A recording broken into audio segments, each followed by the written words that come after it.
Hello दोस्तों, कैसे हो यार? बढ़िया ही हो गए यार। ओब्वियसली मुझे देख रहे हो तो कैसे हो गए? बढ़िया हो गए ना?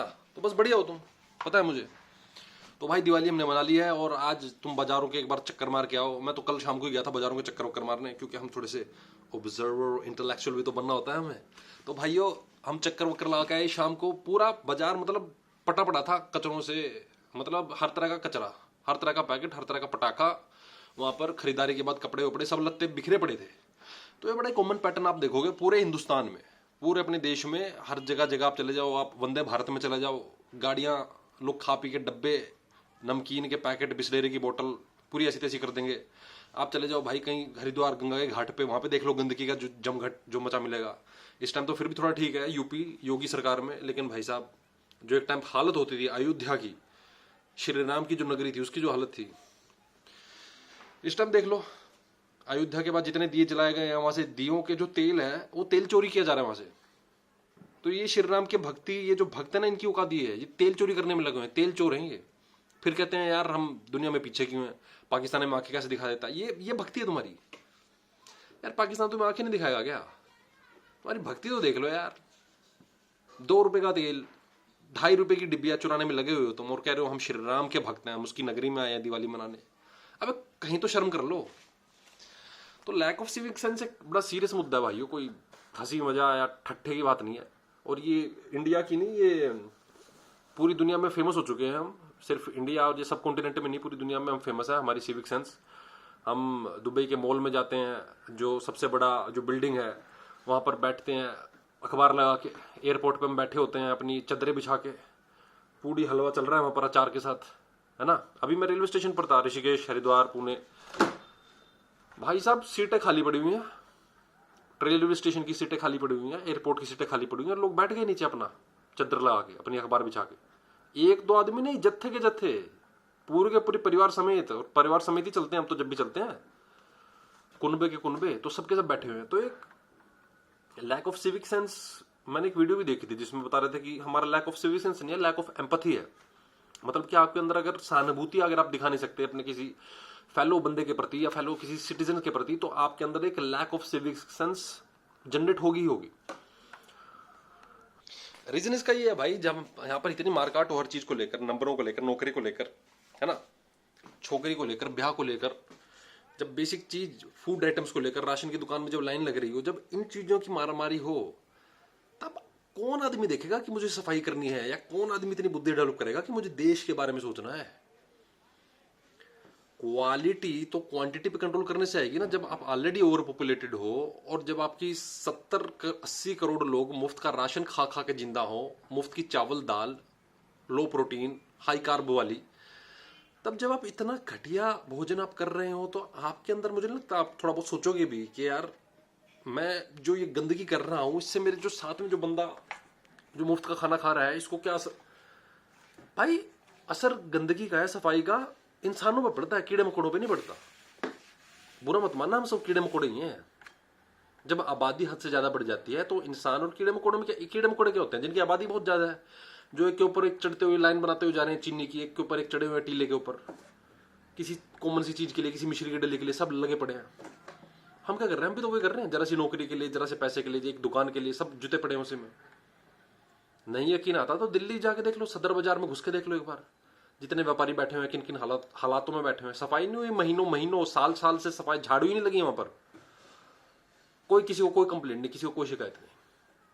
इंसान कहूंगा मैं तुम्हें? कीड़े मकोड़े हो भाई तुम, कीड़े मकोड़े, चौंचले, कीट पतंगे, ये हो तुम। गलती से मत समझ लेना भाई तुम गलती से इंसान हो या आदमी हो या कुछ देवता के अवतार हो या उसका कोई रूप हो ईश्वर का। घंटा कोई ईश्वर का रूप नहीं हो तुम। तो इसलिए जब तक जानवरों की तरह रहोगे, जानवरों वाली सिविक सेंस रहेगी तुम्हारे अंदर। और इसी तरह से जो आदमी बाहर के जो भी लोग होते हैं, वो भी मैंने तो देखे हैं बतेरे, बहुत बहुत पैकेट अपना गाड़ी में रख लेते हैं 2 घंटे, कोई फेंकना जरूरी नहीं समझते। वो कॉमन सेंस है ना। तुम गाड़ी में जा रहे हो तो 1 घंटा 2 घंटा रख लो पैकेट, क्या दिक्कत है उसमें? कुछ गाड़ी में बोझ बढ़ जाएगा? ये दिमाग नहीं है ना। जिस आदमी का दिमाग एक जगह नहीं है, उसका हर जगह वो दिखाता है कि वो मूर्ख है, डंगर है वो, इसीलिए तो मैं उनको डंगर कहता हूं। भाई मेरे, आप गऊ को माता मानते हो ना, गंगा को भी माता मानते हो। जापान का, जर्मनी का आदमी तो नहीं मानता, यूएस का आदमी तो नहीं मानता, ऑस्ट्रेलिया का आदमी तो उसको नदी की तरह देखता है। वो इन फालतू के चोचलों में नहीं पड़ता। कीड़े मकोड़ों, कीट पतंगों, चोंचलों नहीं पड़ता वो चोचलों में। वो देखता है नदी को नदी की तरह, मुझे इसको साफ रखना है। उसका दिमाग भी साफ चलता है। फिर तुम्हारी तरह उलझा के नहीं रखता हर चीज को। गाय को जानवर की तरह देखता है वो। तुम उसको अपनी अम्मा बना के बैठे हुए हो। सबसे दुनिया में सबसे ज्यादा ब्राजील के बाद बीफ एक्सपोर्ट करते हो।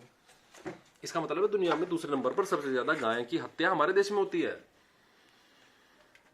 जिसको हमने माता बना दिया, उसी को हम काट रहे हैं। तो यहीं से अंदाजा लगा लो तुम कितने बड़े हिपोक्रेट और कितने बड़े दम्भी और कितने बड़े पाखंडी हो। कीट पतंगों, कीड़े मकोड़ों हो तुम भले ही ना मानो, लेकिन तुम्हारे खुद के देश के कैलकुलेटेड डाटा तुम्हें बिल्कुल नंगा करते हैं, हर साल नंगा करते हैं। इसलिए तुम्हारा देश साफ नहीं होगा। ये जो तुम्हारी संस्कृति है ना, ये जो तुम्हारी कूल लोक धर्म जिसको बोलते हैं, ये तुम्हारी असली सनातन की सबसे बड़ी दुश्मन है। जब तक ये फालतू की नोटंकी करते रहोगे, जानवरों को अपने सर पर बिठाते रहोगे, नदियों को ये करते रहोगे, वो करते रहोगे, तुम्हारा दिमाग कभी चलेगा ही नहीं कि तुम्हें करना क्या चाहिए। कीट पतंगों, कीड़े मकोड़ों, तो जितने ये संस्कृति के चक्कर में पटाखे फोड़ते हैं ना श्री राम के नाम का लेके, ये जितना बर्बाद करते हैं ना हिंदुओं को और हिंदुस्तान के वातावरण को, उतना वो आदमी भी नहीं करता जो देश से विमुख हो चुका है या देश से बाहर जा चुका है। तो ये जितनी समस्याएं है ना, ये सारी की सारी उलझी हुई हैं आपकी लैक ऑफ एम्पथी में और lack of knowledge of understanding what is culture. Basically culture है क्या, इसी की क्लैरिटी नहीं है ना भाई, पता ही नहीं है ना। क्योंकि लोक धर्म बड़ा अच्छा लग रहा है, बड़ा कूल लग रहा है, उसमें चाट पकौड़ी आ गई, उसमें मिठाई आ गई, उसमें ज्वेलरी आ गई, बीवी के गहने आ गए, साड़ी आ गई, तो यही होगा धर्म, और क्या होगा। पटाखे जला रहा हूँ, बच्चा भी खुश हो रहा है मेरा, तो यही धर्म है। प्रदूषण क्या तेल ने होता रहे, क्या दिक्कत है प्रदूषण। दुनिया के 20 सबसे ज्यादा पोल्यूटेड शहर हमारे पास हैं, तो क्या दिक्कत है यार उसमें। हमारी संस्कृति है, संस्कृति नहीं बनाएंगे क्या। क्योंकि उल्लू के पट्टे तुझे लगता है ये तेरी संस्कृति है, तुझे किसी बाबा ने बोला है। उस बाबा का खुद का औचित्य नहीं था सोचने का, चवन्नी खर्च करने का, उसने तेरे को भी ऐसे बना दिया। तेरे भी दिमाग की अठन्नी नहीं जलती, कभी मोमबत्ती जलती नहीं दिमाग की। तो कीड़े मकोड़ों, थोड़ा सा अपने दिमाग का थोड़ा सा इस्तेमाल करो। देखो तुम जिस जगह पर गंदगी फैला रहे हो वो उसी श्री राम की भूमि है जहां वो वन वन घूमे नंगे पैर, जहां तुम गंदगी फैला रहे हो पटाखों के नाम पर। सिविक सेंस के चोचो, सिविक सेंस तो तुम्हें आएगी नहीं, लेकिन थोड़ी बुद्धि लगाओगे तो तुम्हें ये सोच पाओगे कि अगर तुमने कचरा वहां फेंक दिया या थूक दिया तो तुम्हारे बाद जो यात्री वहां पर आ रहा है उसको बहुत खराब लगेगा। वो गंदा पैकेट और थूक देखकर, वो तुम्हें मूतता हुआ देख के अच्छा नहीं लगेगा उस औरत को, उस फॉरनर औरत को। वो एक्चुअल में शायद उल्टी कर दे तुम्हें मूतता हुआ देखे तो, यार यहाँ पर लोग पेशाब कर देते हैं कहीं भी मुंह उठा के, दीवारों पर लिखा होता है गधे के पूत यहाँ मत मूत। ये बहुत ही कमाल का कैरेक्टरिस्टिक है, सिर्फ भारत के अंदर ही पाया जाता है ये। तो बड़े सारे गुण हैं ये जो सिर्फ भारत में मिलते हैं। उन्हीं में से एक गुण का मैंने आपके सामने बखान किया है ना, लैक ऑफ सिविक सेंस। और ये तब तक बना रहेगा जब तक हम बाबाओं के पीछे भागते रहेंगे, गौ माता को माता माता करके मारते रहेंगे। क्योंकि जब आप किसी को किसी आवरण में ढक देते हो ना, तौलिए के पीछे ढक देते हो, तब आपको उसका इंसानी रूप दिखाई नहीं देता। आपको नदी नदी दिखाई नहीं देती, आपको दिखाई नहीं देता कि नदी को परेशानी हो रही है। भाई नदी का भी दम घुटता है, नदी एक जीती जागती जीव है। पानी जो बह रहा है उसके कीटाणु है, वो सांस लेते हैं भाई, माइक्रोबियल ऑर्गेनिजम्स हैं उसके अंदर। माता माता नहीं है, उसको चोगे और सुनहरे लाल जोड़े के अंदर मत बिठाओ भाई, वो जीव है। वो रोती है जब घर में कोई मरता है, तो उसके बछड़े का जब दूध निकाला जाता है तो वो अंदर अंदर घुटती है, उसको भी डिप्रेशन होता है, उसको एंग्जाइटी होती है जब बार बार उसका स्तन खींच खींच कर तुम नोचते हो। और ये बात, ये समझ आपको तब तक डेवलप नहीं हो पाएगी जब तक आप इनको हमेशा एक तौलिए के अंदर ढक देंगे, एक वस्त्र पहना देंगे माता का, देवताओं का। देवता मत बनाओ उनको, उनकी तरह देखो जैसे वो हैं। इंसान को इंसान की तरह देखना शुरू करो, बगैर जाति बगैर धर्म के।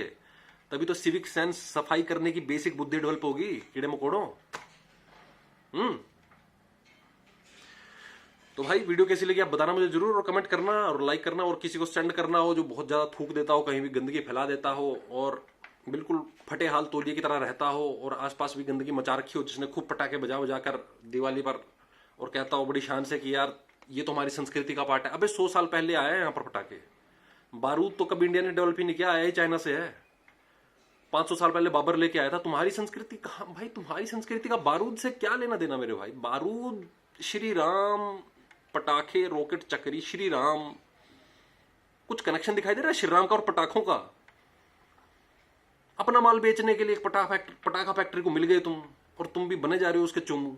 श्री राम से तो दूर कर दिया तुमने पटाखों को, पटाखे तो दूर कर रहे हैं तुम्हें श्री राम से। ठीक है, तो भाई जैसा भी है जो भी है, थोड़ी बहुत समझ डेवलप करने की जरूरत है ना, क्योंकि हम ऑलरेडी इस साल तो खूब बदनाम हुए हैं पूरी दुनिया में, इंडिया सिविक सेंस को लेकर ही, कचरे पट्टी को लेकर ही। और बदनाम ना हो तो अपने अंदर कोशिश करो थोड़ी सी समझ डेवलप करने की। पूर्ण ज्ञानी तो कोई भी नहीं होता, चाहे वो ईश्वर को कह लो, चाहे परम सत्ता को कह लो, चाहे कृष्ण राम को कह लो, चाहे बुद्ध को कह लो, विवेकानंद को कह लो, कबीर को कह लो, नानक को कह लो। लेकिन कोशिश तो कर ही सकते हैं थोड़ा बहुत कुछ डेवलप करने की, है ना। मूर्खों की तरह एक के बाद एक लड़ी जलाने के अलावा भी बहुत कुछ कर सकते हैं ना हम किसी त्योहार पे। क्या कुछ कर सकते हैं आप बताओ कमेंट में। और नहीं बता सकते तो खुद वो जरिया बनो यार, जिससे कि लोग एक्चुअल में इंस्पायर हो सकें, एक्चुअल में वो सोचें कि हाँ त्योहार ऐसे मनाए जाने चाहिए। इनको क्यों हम एक बिल्कुल ही खाना पीना, चाउमीन तली हुई, भाई आपकी टिक्की तली जा रही है, गिफ्ट पे गिफ्ट, मिठाइयों पे मिठाइयां चीनी से भरी हुई। AKOI का बुरा हाल है, दिल्ली में बैन करने के बावजूद बुरा हाल है। 500 AKOI जो दुनिया के किसी देश में नहीं है इतना खराब AKOI। वो तुम्हारे देश की राजधानी में परस्पर बना हुआ है। अभी पराली जलनी स्टार्ट हो गई है, उसी टाइम तुम पटाखे भी फोड़ देते हो। जैसे बड़ा अमेरिका और फ्रांस है ना, ये बड़ा AKOI बड़ा सुधरा हुआ है। ऑलरेडी तुम्हारा AKOI बहुत ही अनहेल्दी और पुअरेस्ट लेवल पे रहता है। कीड़े मकोड़ों, कभी चेक किया करो मोबाइल पे। पटाखे जलाने से पहले थोड़ी शर्म तो आएगी तुम्हें। तुम्हारी सरकार तुम्हें दे क्या रही है ना। कीड़े मकोड़ों थोड़ा सा चेक करो। वीडियो देखने के लिए धन्यवाद। वंदे मातरम।